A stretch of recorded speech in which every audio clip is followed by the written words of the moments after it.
Welcome to Very Honored Frater BT's Esoterinerd podcast, episode 79, Sun Segments.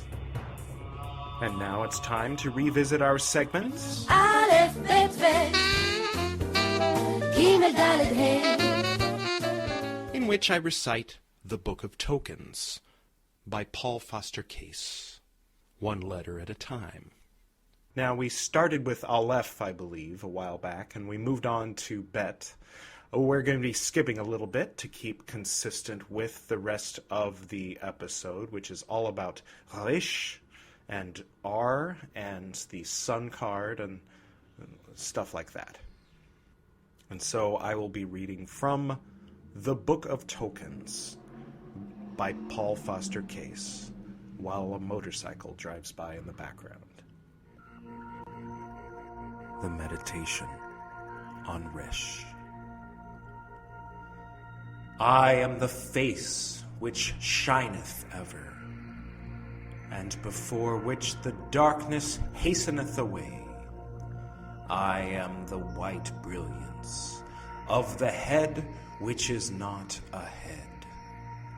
I am the profuse giver of all abundance.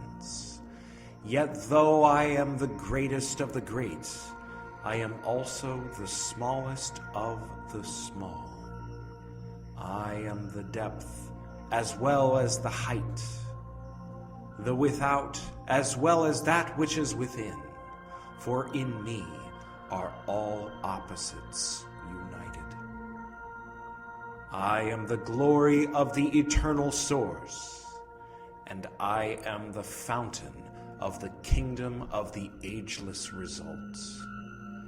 In Asiya, I am the sun, whose rays are the spring of life and action. The sun, in this material world, is the father of all bodies therein, and the cause of every movement. Yet though I am thy sun, I am also every sun. Lose not the spirit in the symbol, O seeker for light. Beneath the wings of the great sun thou dwellest, and this is the sun whereof the prophet spake. But unto you that fear my name shall the Sun of Righteousness arise with healing in his wings. Yea, on that day shalt thou sing unto the Lord a new song, a song of rejoicing in his beautiful countenance, the face of thine own true self.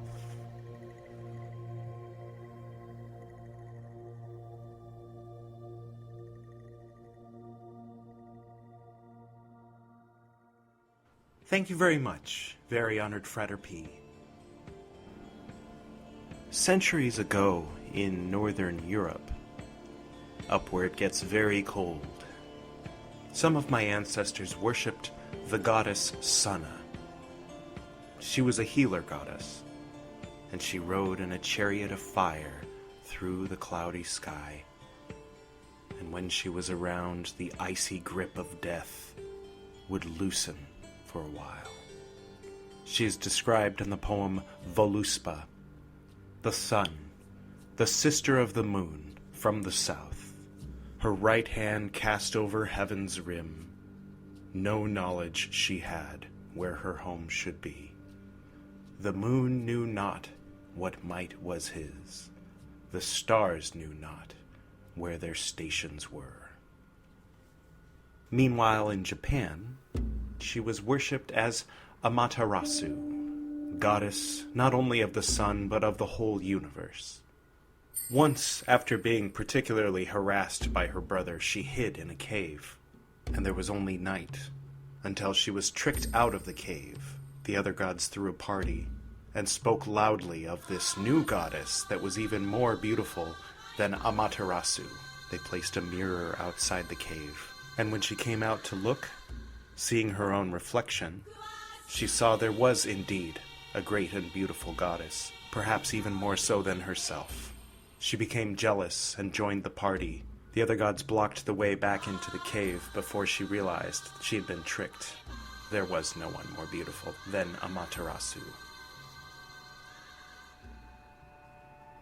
It seems that where you stand on the earth may affect the lens through which you view the character of this great glowing golden orb in the sky. It's assumed by many in the West to be masculine, associated with the male child of the male creator god in Judeo-Christianity, perhaps. And of course, to those who dwelt in the great heat of the Egyptian desert, the sun was Ra, a angry and vengeful and merciless god who would often smite them with droughts for no apparent reason other than his mood. In the 3=8 grade of Practicus of the Golden Dawn, or the 4th grade of what's called the Outer Order, or First Order, the initiation has 3 parts. The first part, you traverse the path of Shin, the path of judgment. The second part, you traverse the path of Resh, the path of the sun. Before you upon the altar is the 19th key of the tarot, which symbolically resumes these ideas. The sun has 12 principal rays, which represent the 12 signs of the zodiac. They are alternately waved and salient, symbolizing the alternation of the masculine and feminine nature. These are again subdivided into 36 rays, representing the 36 decanates, or sets of 10 degrees in the zodiac, and again further subdivided into 72 quinaries, or sets of 5 degrees. These withhold their places in the 72-fold name Shemhem-Pharesh. Thus, the sun itself embraces the whole creation in its rays. The 7 Hebrew yods on each side falling through the air refer to the solar influence descending. The wall is the circle of the zodiac, and the stones are its various degrees and divisions. The 2 children standing respectively on water and earth represent the generating influence of both elements, brought into action by the rays of the sun. They are 2 inferior and passive elements, as the sun and the air above them are the superior and active elements of fire and air. Furthermore, these 2 children resemble the sign Gemini, which unites the earthly sign of Taurus with the watery sign of Cancer. This sign was used by the Greeks and Romans and referred to Apollo, or the sun.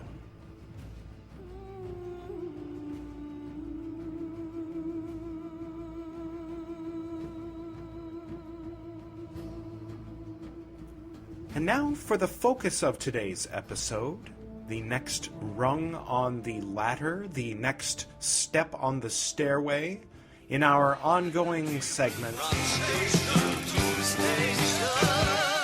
in which I lead you through some guided pathworkings through the Tree of Life.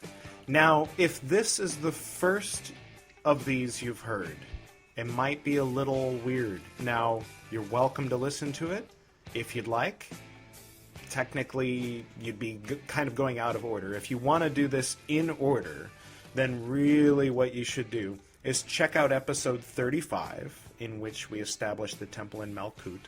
Now, if you have a Tree of Life handy, some people, it occurred to me, have no idea what this is about. So if you could get a Kircher tree, not that Luria tree, not the one with the rings within the rings, the one Athanasius Kircher, Jesuit priest, you know the guy, 1650s. It's the tree we've been using in the Western Mysteries ever since the regular one, right? You got a Boda tree, maybe, up on your wall. So in episode 35, we established the Temple in Malkuth. That's the kingdom. That's the bottommost of the Sephirot. Singular is Sephira, plural Sephirot, or Sephirot and Sephira, if you're Southern. So So yeah, in episode 45, at the beginning, we work our way up the path of Tav, which is the path of the universe, corresponds to the universe or world card in a major arcana set of a regular tarot deck. And then we establish our Temple In Yesod. Then in episode 62, we went up the path of judgment. So see, that's there, the path on the left that goes from Malkuth up to Hod, or maybe your tree says reason, or splendor. Same idea. Now, when we got to the end of that path, after we had met all of the archetypes within it, we arrived at an orange door with a blue 8-pointed star. Now, that door was locked, and I mentioned in that episode that the reason it was locked is we needed to go through the sun card first before it would unlock. Once we go through the sun card and establish the temple in Hod, then that door in the Shin card will unlock, and you will be able to go directly from Malkuth into Hod.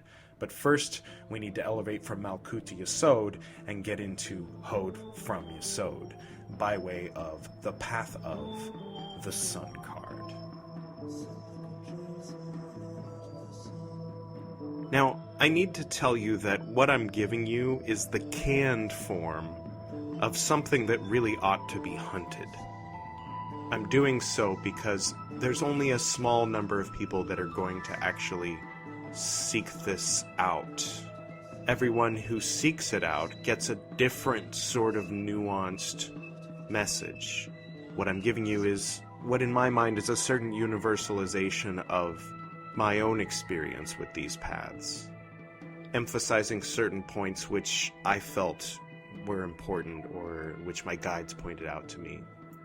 Looking at the Tree of Life diagram, some people will tell you that you start out below Malkuth, and that when you get initiated in a proper setting of some kind into Zelator, then and only then would it be appropriate for you to presume to do something like the building of the Temple in Malkuth exercise in episode 35. And then when you have attained a certain degree of knowledge and been approved by the chiefs of the order, then you can get into Theoricus and finally pathwork the world card and establish your Temple in Yesod. So I'm throwing all of that out the window and just giving it to you. I want to clarify my overall allegiance to the position of the late, great Alan Watts and say that I have nothing to sell. I'm an entertainer. That is to say, in the same sense that when you go to a concert and you listen to someone play Mozart, he has nothing to sell except the sound of the music.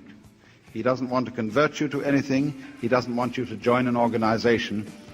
And I approach you in the same spirit as a musician with his piano or violinist with his violin. I just want you to enjoy a point of view which I enjoy. If you want a straight path to enlightenment, to your truest self, I highly recommend yoga and meditation. And while we're on the subject, check out the To Be a Yogi podcast on iTunes or your favorite podcasting platform. The symbolism of these guided pathworkings comes straight from the so-called Book T, T for Tarot, which is the sort of mythical book that the symbolism of the, for example, the Golden Dawn Ritual Tarot by the Ciceros, the Robert Wang Golden Dawn deck, and a few others which strictly adhere to the symbolism of Book T. For example, the Fool card is a baby with a yellow rose, not a man walking off a cliff. Kind of a big difference. Rider Waite, the Pamela Coleman Smith, Arthur Edward Waite version, went with the older, I think Italian, is it, or French depiction of the jester walking off the cliff, rather than the straight Book T symbolism that they had taken all kinds of oaths not to reveal. And since then, most decks have been based on the Rider-Waite deck and not the traditional Book T deck, so some of the specific symbols might be unfamiliar. But you can find these symbols by searching for either of those decks. I especially recommend the new Golden Dawn Ritual Tarot manual. It's a really good book. For those of you participating fully, go ahead and Maybe light a little stick of incense, make sure it's safe. You don't want to set anything on fire. Been down that road, it's not fun. Settle in, close your eyes, find a comfortable seated posture. Maybe laying down, maybe leaning back against something. Or maybe in Sukhasana, Ardha Padmasana, or Padmasana. Getting into your breath, allowing thoughts, images, ideas, and the sound of my voice to pass through this moment into memory, like the sound of a river passing, continuing to breathe, and astrally, not physically, go ahead and rise. You might just lift up like defying gravity, floating up, and then the legs kind of lengthen underneath you, setting your feet down. Maybe your eyes are still closed. So in your mind's eye, lift your hands up and place them right about where the top of the central altar in your Temple in Malkuth would be. If you don't have one, you might want to listen to episode 35. What does it feel like? What does it look like? Good. There it is. Using the divine names of Malkuth, Adonai Haaretz, and the Archangel Sandalphon, choir of angels, the Hashim, arriving here in your Temple of Malkuth, looking at the eastern wall, letting the details fill in. If there's something that you want to change, go ahead and change it. Good. And looking to your right, remembering, seeing, there it is. Looking to your left, good. Kind of look around behind you, good. Standing back at the altar. We'll move quickly but respectfully. For before me flames the pentagram, and behind me shines the six-rayed star. Astral Temples, vivo vigero,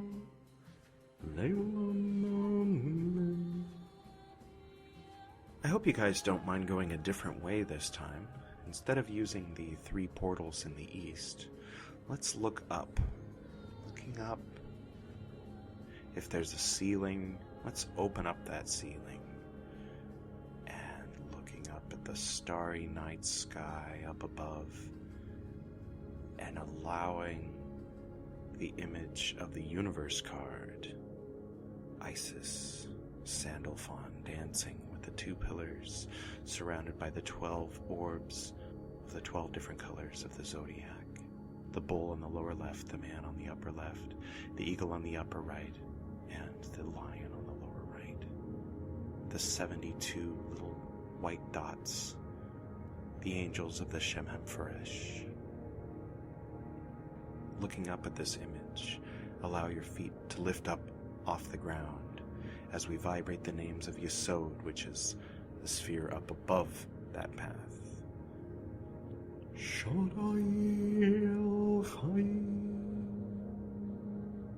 Lifting up higher now, feet passing the top of the altar.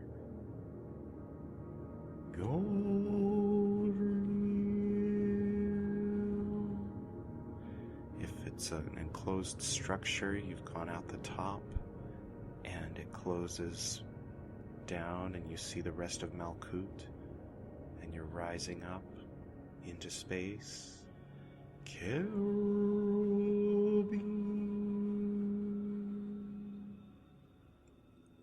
see Malkuth go further and further down as you're floating in space.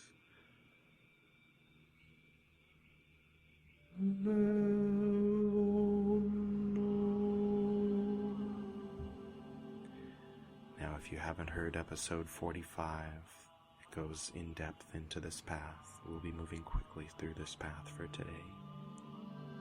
allow yourself to transform as you did at the end of the path last time into that great goddess of many arms and legs, into the light blue light itself dancing through the universe.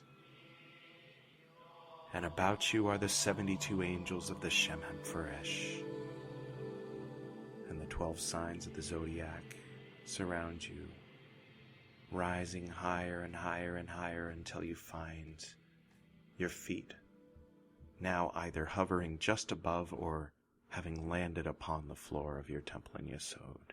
Perform the sign of silence with your left index finger upon your lips, astrally or maybe physically if you'd like.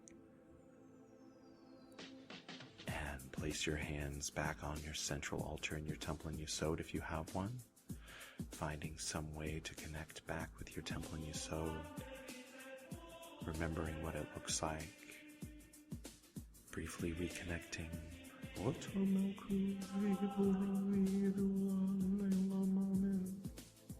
Maybe here you float to the east. And now turn around you and see in the west, there, the path of Tav. Might be a little confusing since we lifted up out of Malkuth into Yesod, but that's where we came from just now, there in the west.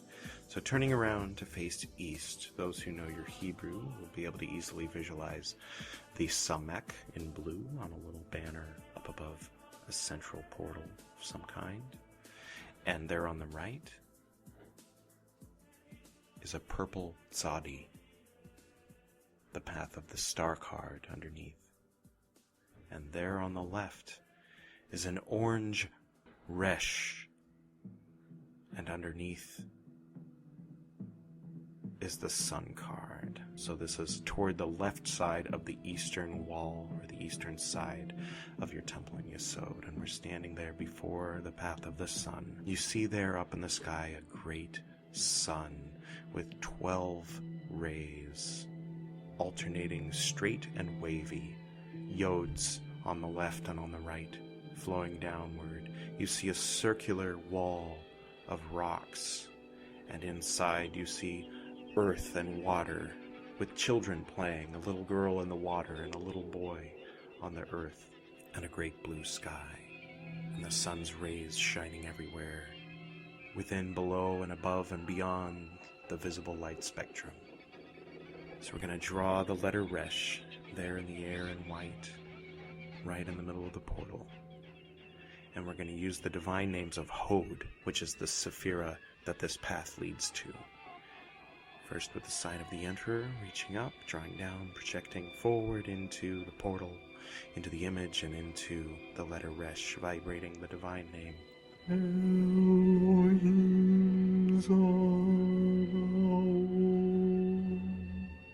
And the Archangel.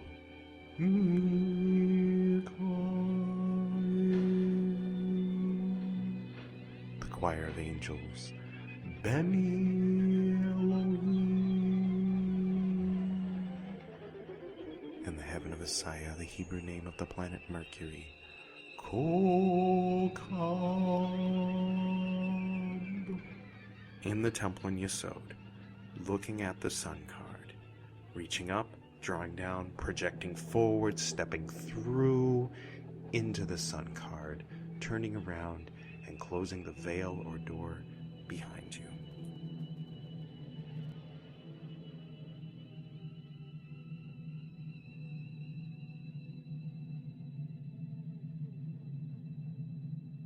The Father of all congregated the 7 firmaments of the cosmos, circumscribing the heaven with convex form.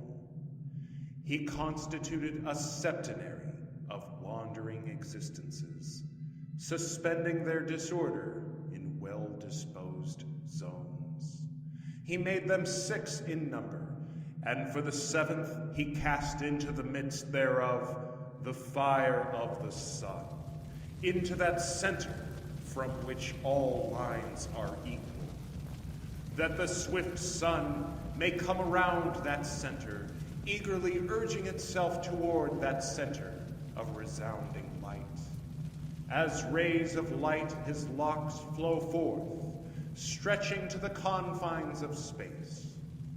and of the solar circles, and of the lunar clashings, and of the aerial recesses, the melody of ether, and of the sun, and of the passages of the moon, and of the sun, is in the supramundane orders, for therein a solar world and endless light subsists. The sun, more true, measureth all things by time, for he is the time of time, and his disk is in the starless above, the inerratic sphere. He is the center of the triple world. The sun is fire and the dispenser of fire. He is also the channel of the higher fire. Ether, sun, and the spirit of the moon, ye are the leaders of air. And the great goddess bringeth forth the vast sun, and the brilliant moon, and the wide air, and the lunar course, and the solar pole. She collecteth it, receiving the melody of ether, and of the sun, and of the moon, and of whatsoever is contained by air. Unwearied doth nature rule over the worlds and works, so that the great periods of all things may be accomplished. And above the shoulders of that great goddess is nature in her vastness exalted. Hearing the sound of the ocean waves lapping upon the sandy shore. Hearing the sound of children laughing and playing. Your astral eyes open and begin to focus on the two children. They are naked. They are innocent. There is a girl in the water, and there is a boy up on the dry sand. But they're playing together, laughing together. The dance of earth and water. You approach the children, and you introduce yourself. They say they are Din and Doni, and that they are twin mercurial intelligences in Gemini. They return to their game, and it reminds you of being a child, innocent, under the sun. You notice all around now is a wall, and you cannot see on the other side of this wall. It is a wall of stones. You thank the children. They're mostly wrapped up in their thing, but they acknowledge you. You walk away from them toward the stone wall. You reach it. You start walking alongside it. Each rock seems to be a slightly different shade of grayish brown. As you walk away from the ocean on the land, you see that the stone wall stretches in a great circle. And as you turn and face the ocean, you see that the wall also encircles this ocean you see before you. And that the shoreline of this ocean with this beach makes a wave such that along with the circular wall, it makes the familiar symbol of yin and yang. You close your eyes and connect with the spheres within. Looking up towards your crown, you ask for guidance to help understand the meaning of these symbols. You open your eyes and you look at this rock wall. You place your hands on the rock that happens to be in front of you. Immediately you feel a certain energy, a certain smell emanating from that rock that reminds you of a certain memory, a certain experience from childhood. Maybe it was positive, maybe it was negative, but it was very, very specific. You release your hand from that rock. You move down a little ways. And you find another rock with a slightly different hue, a slightly different color, slightly different brightness. Maybe it's lighter or darker. And you place your hand on this rock. And you remember something that happened very recently that reminds you of something that happened before, which ultimately all goes back to that one earliest memory of something similar to that. The same feeling, the same vibration, perhaps the same astrological aspects. Each rock is a particular permutation of astrological energy. You look at all of these rocks, the many, many rocks in this great circular wall, and you experience all of them at once. Some of them are pleasant. Some of them are very unpleasant. There are desirable energies and there are undesirable energies. There is pleasure and pain. There is any and every different form of manifestation in this wall. You walk away from the wall, back to the children who seem to be in the center of this great circle. And you think to yourself, well, this isn't called the wall card. And you turn your attention directly upward. And you see that brilliant sun, a brilliant golden yellow white light, shining rays in all directions, and in particular in 12 directions, shining red light upward and green light downward, shining amber light to the right and indigo light to the left, to the upper right shades of red-orange to orange, to the lower right yellow and yellow-green, on the lower left teal and blue, and on the upper left purple and crimson, where purple meets red. A full, brilliant, bright rainbow emanating out from this fiery sphere. And the more you look at it, the more you feel your feet lifting up off the ground. And you feel yourself rising up, and you look towards your third eye, and you begin circulating the energy, and you begin breathing deeply through the nose, and you relax your shoulders, and you rise up, and this sphere merges with the top half of your head. The light of this solar consciousness is the same light that is having the experience, the one behind the experience, the one behind the thinking. Allow your senses to withdraw inward. Look back at the one who is looking, the center of the center of the center.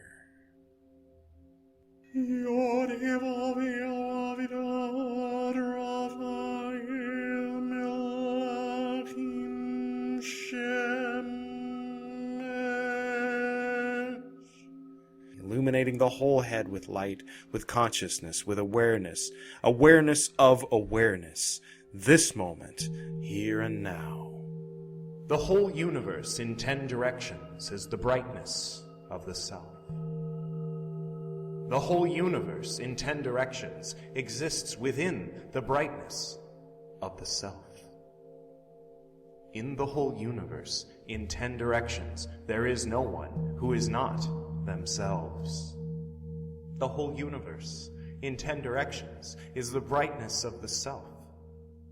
Transcendence of the common and transcendence of the sacred are the indigo and vermilion of the brightness.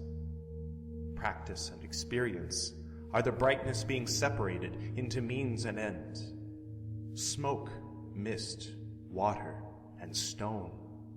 The way of birds and the hidden paths.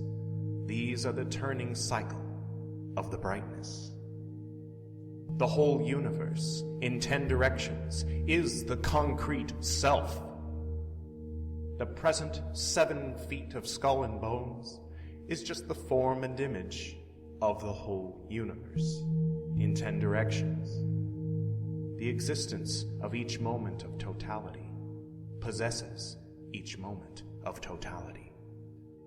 The words of Zen Master Dogen. Shining your light in the 12 directions, or in the Buddhist sense in the 10 directions, you gaze down at that circle with the yin and yang of sand and ocean, the wall of stone, and you see so clearly now that each and every one of these stones is your child, your artwork, your vision, your creative expression came from you, from your head. Consciousness is the light that comes out of the eyes, and this solar nature of which we speak is the head that radiates this light. having reconnected to your core nature as a conscious, sentient being in present time, burning alongside all of the other stars. You begin to lower down, allow the sun to be an orb that shines above you, and take on the form of a human being as you lower back down and join these two children.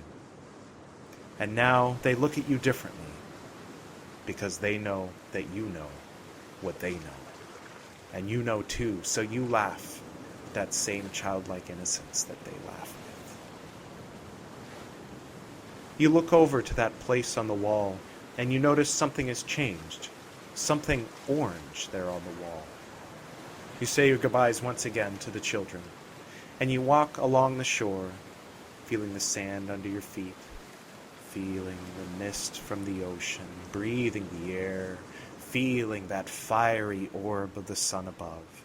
As you approach, what you now see is that familiar orange door, that door that you found on a cloud in the path of Shin. Upon the door, at about eye level, is a blue 8-pointed star. You walk up to the door. You take one last look around. You look up at that radiant sun with the 12 rays and all kinds of rays you can't see and other non-visible ranges of spectrum. See the kids playing in the distance and the great wall in all directions that you now know is very much your own. You turn back to the door. Somehow you know the appropriate knock to give.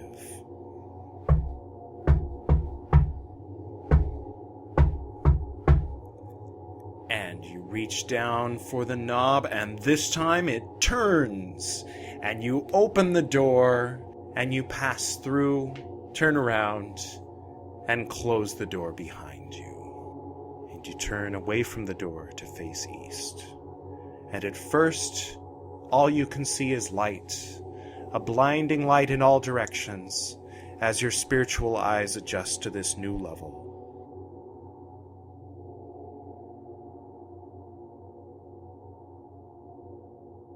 Hod refers to the 8th path of the Sefer Yetzirah, or Book of Formation. It is called the absolute or perfect path, because it is the means of the primordial, which hath no root to which it may be established, except in the penetralia of that gedula, or magnificence, which emanates from the subsiding properties thereof. It is especially referred to the element of water, and the planet Mercury, where 8 is a sacred geometric number, where water is a particularly abundant element, where the king scale color is purple, the queen scale is orange, the prince scale is a russet red, and the princess scale is a yellowish brown flecked with gold. A whole elaborate and beautiful world, geometric structures with the watery surroundings. It's yours to create. Design it as you will. What is it like inside the temple? Or is there an inside? Perhaps there is a library. Whether you look at it as mankind rising up from Malkuth, or divinity descending from on high, Hod, the 8th path, is the place where you, the human, you, the divine light from Keter, however you're identifying right now, can see the whole picture without delusions, without fluctuations. You can see the history and the histories in their place. You can see and experience all the subtle levels of being. From here in this vantage point of pure reason, when you look at Yesod, that act of looking is the path of the sun. And when you look at the material world, that act of looking is judgment itself, or discernment. Did you see that? I could have sworn that was a young Spock giving the Vulcan hand sign. Is that what this place is?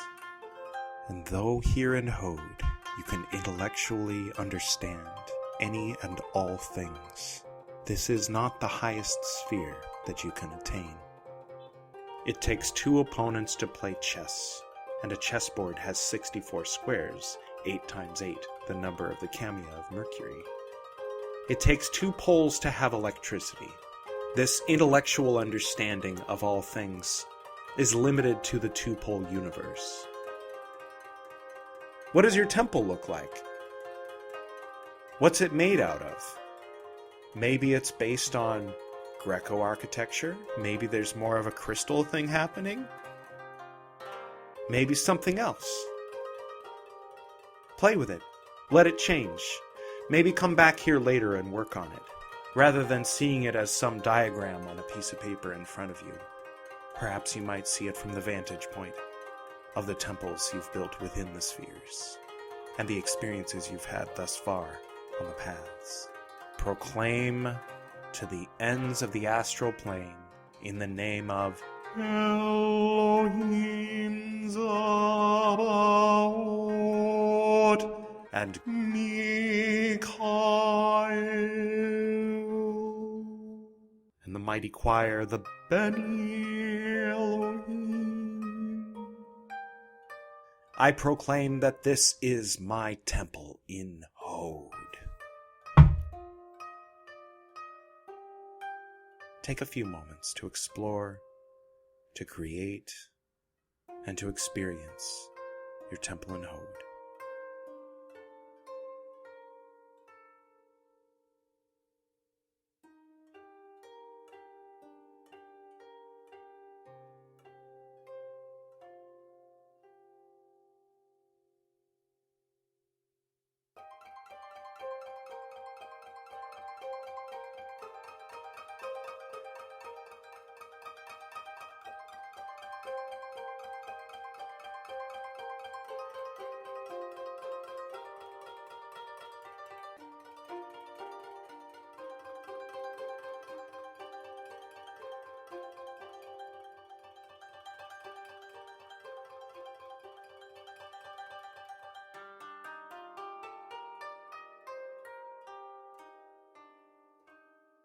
Let's all meet at the center of the Temple in Hod. Perhaps you have a central altar there, or some way of knowing that it's the center. And we're going to go ahead and face east. Just do a quick Kabbalistic cross, reaching up. Oto Malkuth Vigevoro Vigedula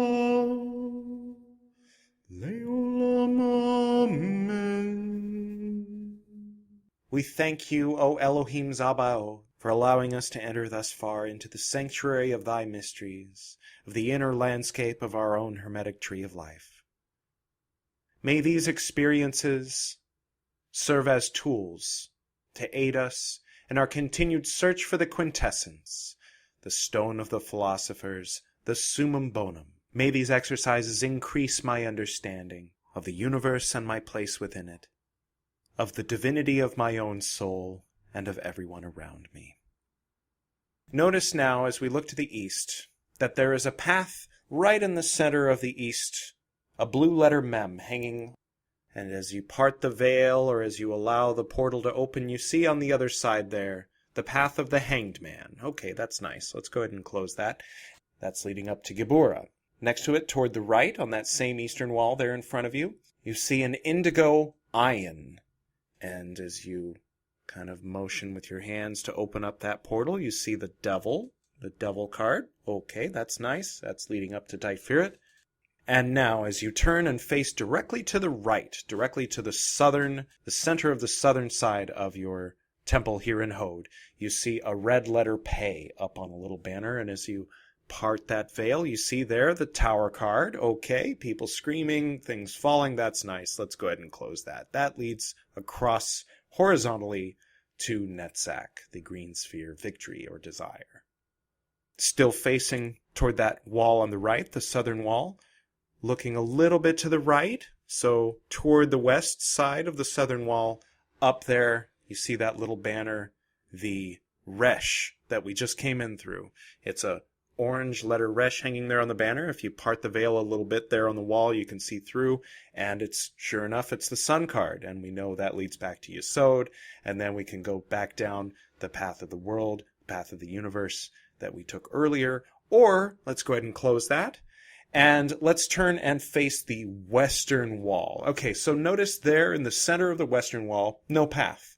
And as you look to the right, kind of to the northern side of the western wall, no path. The only one that exists is there on the left side, closer to the southern wall. On the western wall is a red shin. Parting that veil, we see the familiar judgment path. And we know that this path leads directly to Malkuth. We're going to approach it. We're going to take one last look at our Temple in Yesod, maybe out the windows or whatever toward the rest of the landscape outside. And we're going to turn around, face the image of the judgment card. And we're going to step through with the sign of the Emperor and the divine name of Malkuth. Adonai Haaretz.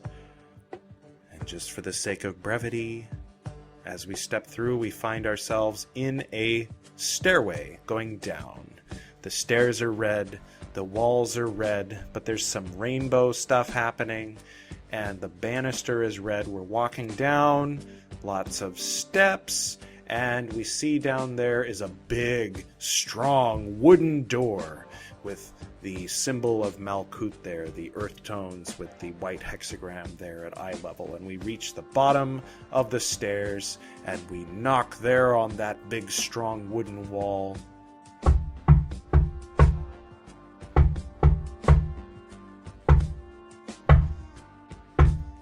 And the door swings open, and as promised, we found a much more graceful way to get back into our Temple in Malkuth through the Path of Judgment. Last time we fell in, if you remember. You just walk right through. Go ahead and close the door behind you. You're back in your Temple in Malkuth. Familiar, right? We established this place in episode 35, maybe, or maybe when you were in Zelator, or maybe you had a space already that you adapted for a purpose of having a Temple in Malkuth. A place to start and end all Tree of Life pathworking. So go ahead and return to your central altar in your Temple in Malkuth. Place your hands on the altar. Feel what it feels like. And now open your physical eyes.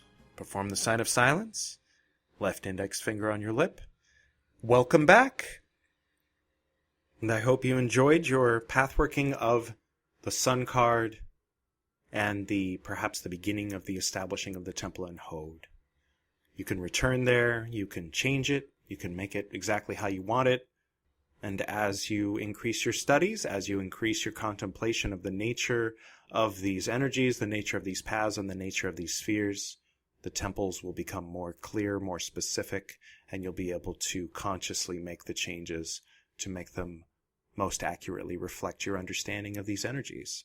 They may be useful.